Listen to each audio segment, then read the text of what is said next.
Ito ay rated SPG. Striktong patnubay at gabay ng magulang ang kailangan. Maaaring may masiselang tema, lengguwahe, karahasan, sexual, horror o droga na hindi angkop sa mga... Nang malaman nga ni Rosel na may kinalaman nga itong si Salvio sa pagkawala ng kanyang anak, agad nga niya itong kinompronta at doon hindi na nga kinaya ni Salvio at sinabi niya na nga ang katotohanan na si Belle nga ang tunay niya ngang anak at kinuha nga ito ni Chris noong pagkabata pa nga ito.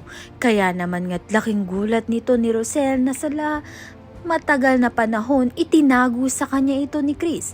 Kaya naman nga't pinuntahan niya nga itong si Chris at doon humihingi nga ng patawad itong si Chris dahil sasabihin niya na nga naman talaga. Subalit nagkaroon nga ng sunod-sunod na problema itong si Rosel.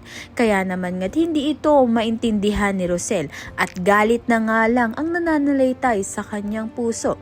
Kaya naman nga't hindi niya nga matatanggap ang patawad nito ni Chris. Sa kabilang banda naman nga, na hospital nga itong si Jacinta at si Belle nga ang itinuturong may sala. Subalit lingid sa kaalaman nila na si Tali nga ang may kasalanan at sinabotahe niya nga lang itong si Belle. Kaya naman nga't yan at iba pa ang dapat nating pakaabangan. Maraming salamat sa iyong panonood.